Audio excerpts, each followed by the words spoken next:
I saw that there was an RFK Jr. clip on. Oh yes, on Bitcoin. Bitcoin, while we tee that up, and we can't have Binder's silent. No, your mic's. Right. Yeah, wait. You're good. You're good. It's good now. All right, good. Okay, then we'll do it. Good segue, Brandon. So RFK Jr. running for president in the Democratic primary, despite all of his support coming from anti-vaxxers and Republicans, basically. Well, and people who just know his last name, who have been losing. He's been dropping in the polls. Oh, dropping like a rock, because people hear more about him and they're not just thinking about Kennedy. And right. Anyone who thought that's what's so crazy when the polls first came out, everyone was like, RFK Jr. Getting a lot more than a usual candidate does when they challenge a sitting incumbent in a primary. Yeah, because the Kennedy name was doing all the work, and then Democrats hear what he has to say, and they're like, "This guy doesn't align with me. I'm out." Right. I think ultimately he belongs in the Republican primary. Obviously he's allowed to do whatever he wants, I guess, but he would just get more traction in the long run in the Republican primary. Maybe it would be from the QAnon people, but it would be a more sustained interest, I think. But that's the point. I think they're trying to get him to make a name for himself and then move over and do something. Ejected from the left. Oh, that's that's high level. That's way too online. I'm sorry. Yeah, people don't give he's way too online. I agree, but Bannon's behind this, right. And he was trying to do this with Tulsi, so it's like the same playbook. I actually do think that RFK Jr. and only RFK Jr. thinks that he is still a Democrat, and that because I've read interviews with him, and he really does believe that he's remained the same and everyone else has changed, and that he still aligns with true Democratic values. Well, because let's watch this. He still holds some Democratic positions, which would make him very unpopular in a Republican primary. But the people around him and supporting him and funding him, they're using him to try to cause problems in a Democratic primary because, he's the closest to their values when it comes to the anti-vaxxer stuff a Democrat will get. And to be honest, I mean, I don't really, his climate change position's all free market based. I mean, there's not a ton, honestly, to look for leftist stuff, especially when you see something like this. This is a campaign ad that he put out. I mean, this is just at the heart of what Democrats care about. I'm proud to make an historic announcement. Our campaign will be the first presidential campaign in history to accept Bitcoin donations through the Lightning Network. As president, I will make sure that your right to hold and use Bitcoin is inviolable. What does that even mean? You should be able to own your own private keys the same as you own the keys to your car or own your wallet. I will reverse the government's growing hostility toward this industry and keep innovation at home. And I encourage you to expand your use of pro-environmental energy techniques, such as capturing waste methane and using waste heat. However, I want to make one thing plain. The environmental argument should not be used as a smokescreen for an agenda of suppressing Bitcoin. Americans have come to distrust the government, including the way that it has manipulated our money supply to benefit the very rich and to prosecute endless wars.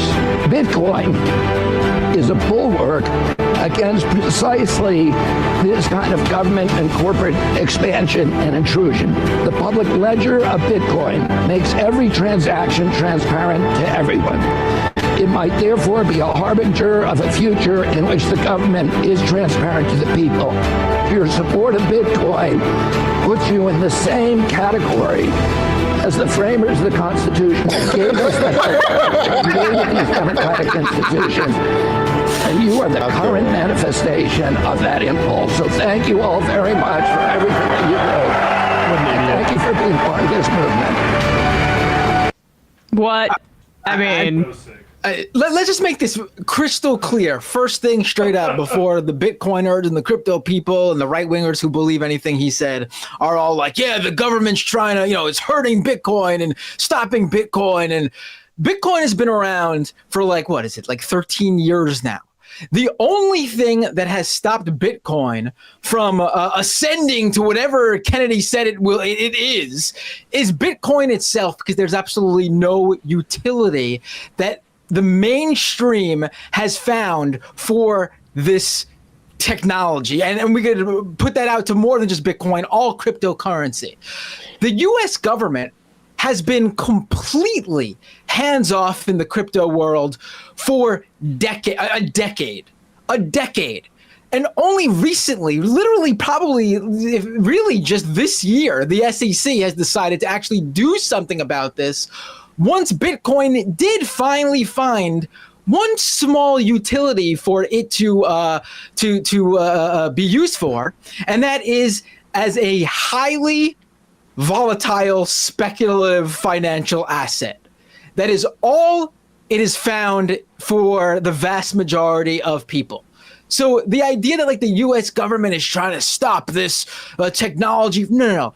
It was allowed to flourish for 13 years, and it could not give people a reason to give a fuck for the most part. And the only utility that it served was to move money from poorer people who wanted speculative gains to bigger people who could get in early on these. And I will put this clip Jacob Silverman has posted, including David Sachs, who has done events, right, with Bobby Kennedy. Am I... Yes. Right. Twitter space with him. He was the moderator, interestingly. And so let me be clear about what Bobby Kennedy is doing. He is standing up for a criminal money laundering element who wants to cheat you out of money. And this is what these people do. Here's David Sachs. Here's a clip of this. Jacob Silverman. This 2021 video is notorious on crypto Twitter and deserves wider viewership. Watch VC's David Sachs, who is a friend with RFK Jr. and Chamath Palihapitiya, brag about buying huge amounts of Solana at a discount, planning to dump it on retail. Solana has been called one of Sam Bankman-Fried's coins because SBF was a booster. Now, what that means is buying huge amounts of it is they buy it at... Binder, can you explain? It's pump and dump. Yeah, exactly. All right, we should also explain, too, that when we say they got it at discount, it's not like they were, there's a sale on crypto and you put in a coupon code. They have connections due to their VC.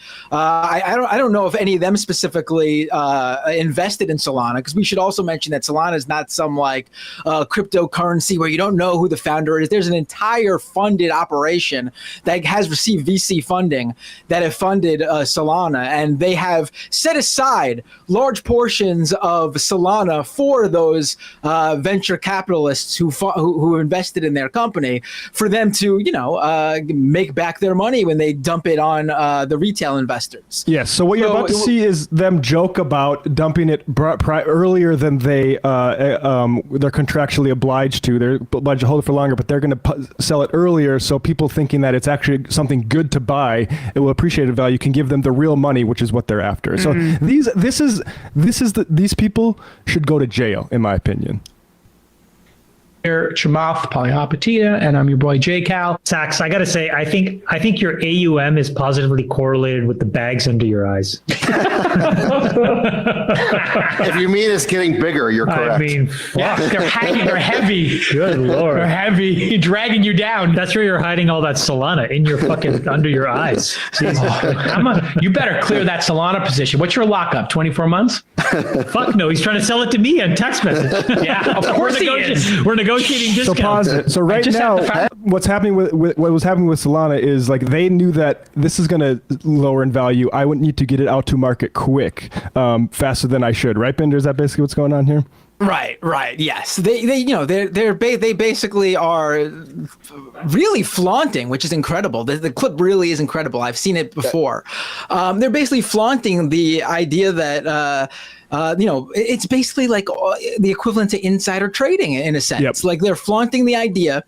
They're not the idea. They're flaunting the fact that they were able to obtain this token at a price that was unavailable to most Solana investors. And then they, based on information they had, dumped it at an opportune time.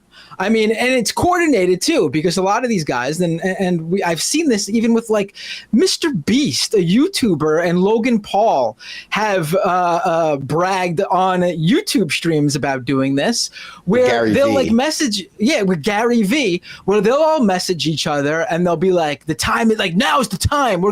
This is what we think the peak is going to be. We're all going to dump at the same time so we get the most money out of it. And, you might be thinking like, who wouldn't do that? Well, you know where that money is coming from. It's coming from people who have invested and are keeping their money in that token. And when these big spenders like the David Sachs and the rest of the inside crew and the Mr. Beast and Logan Pauls, when they dump, what they do is they destroy the value for everybody else too. So all those retail investors like you and me, well, not technically you and me, but you know what I'm saying. Yeah. All the people, sorry to jump in, Binder, but all the people that saw like Crypto.com Arena and saw Matt Damon saying fortune favors the bold and saw Spike Lee talk about how this is going to help underbanked communities, all those people who thought, oh shit, I got a little bit of extra money, I need to put it somewhere safe that can set up my family for the future. All those people got fucked. Oh, yes, exactly. And it happens they jump from token to token to token. Like, people have to understand too, like, this isn't, and I can't speak directly to just these specific VCs other than the Solana stuff, but a lot of times they will, they'll basically pull the rug on one of these tokens, or they'll just all coordinate selling off. And that's not it. They didn't just like commit their scheme once and that's it. They made a shit ton. They move to the next token and do it again to the next group of people who've been sold that, no, this token this time is going to be the one. And they do it over and over and over again.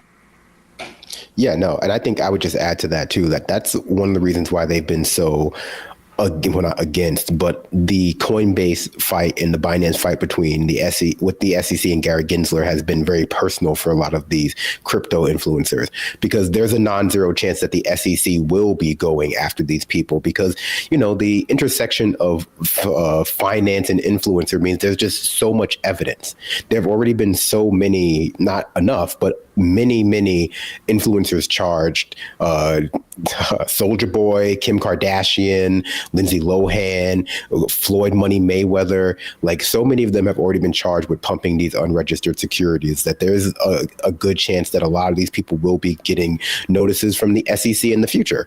And I think that with the crypto boom in social media taking place over such a short period of time, they've been lulled into a false sense of security because of how they believe the law works, where that like, oh, if the police don't come knocking on my door the moment I make these videos, then there's no way I'm going to ever be approached about these crimes that I may or may not have committed. But the wheels of justice, especially the SEC, move very slowly. There's a good chance that, they'll be hearing from the SEC about some pump and dump they did 2-3 years ago. Yeah, I would love for the SEC to visit all these guys and for them to say, actually, this is authoritarian and we're being persecuted because of our political opinion. No, I'd love to see all these guys locked up. Just to jump back one more thing to like what RFK said, like, but even he knows Bitcoin is useless because he has to accept donations via the Lightning Network, because even the little amount of people who would want to donate money to him via Bitcoin would overwhelm the transaction limits probably that Bitcoin has, like the 7 transactions per second. It would lead to such rising, I don't know what they call it on Bitcoin network, gas, I think it's Ethereum, it would transaction fees that you have to pay the miners to get your transactions approved, that it would be bad for Bitcoin. Just like if you donate to him and he is forced to either convert the Bitcoin into dirty fiat, as they wrongly call it, it would also drive the price of Bitcoin down. So he would have to find people who are willing to work on his campaign to be paid in Bitcoin, who are never going to convert that Bitcoin in order for it to be valuable. But this is just a ploy to like attract Bitcoin suckers and other NFT types to vote for him, because they're definitely not going to like donate a significant amount to him in Bitcoin. And this is a money laundering thing. Back to just the notion of like what RFK actually represents in terms of a political ideology. Him downplaying the energy intensive usage of mining Bitcoin and how bad that is for the environment. Never mind the e-waste of all the cards that are being like just discarded now. I mean, the mining process is incredibly harmful for the environment. He's completely dismissing it as a smokescreen, which is like it's a conspiratorial like hilarious attack. Because I met him at Standing Rock when he was supposedly standing for the protection of the environment, and then this is how far he's fallen or what he's representing. It's a conspiracy theory to say that Bitcoin does not have is not harmful to the environment. It's nonsense. And then he is advocating for the usage of this speculative asset and pretending it's in some way a replacement for fiat currency. And he uses that as a way to attack the government mishandling money. I'm forgetting exactly what his phrase is or whatever. But that is not a leftist position in any way, to decentralize currency. It is... everything he's advocating here is completely right-wing. Oligarchic libertarian. Also, Bitcoin isn't decentralized either. Bro. Sorry. Bitcoin isn't decentralized. Bitcoin is controlled by a handful of mining syndicates that all work together to keep the prices profitable for them. And one day, when they're out of Bitcoin, they'll be forced to either drive transaction fees so high that no one but the richest people can afford to transact in Bitcoin, or they'll be forced to lift the cap on 21 million or billion, how many there are supposed to be about Bitcoin, and that'll change too. But it's certainly not significantly decentralized. It's just a specter of decentralization, like all of cryptocurrency has, because so much of it is like vaguely pseudonymous. So you can't tell just how many people are transacting on Binance, just how many accounts are transacting on Binance, for example. Right. I did an episode on Bitcoin miners in Texas because Texas, being Texas, thought that Bitcoin mining would be a great thing to bring into the state, and they offered all sorts of incentives to get them to come. And some of those Bitcoin miners actually make more money from the credits they receive from the state than they do from actually mining Bitcoin. Like, that is their main revenue driver. And then on top of that, whenever there's some sort of emergency that puts added strain on the Texas electric grid, which obviously doesn't take a lot from what we know about it, heat wave, storm, whatever, the state literally has to beg the Bitcoin miners to turn off their mining system so that it doesn't shut down the electric grid for consumers, for the average Texan citizen. Like, it's stunning when you dive into exactly what these companies are getting away with to simply solve these algorithms so they can enrich themselves with Bitcoin so they can sell it on a speculative market.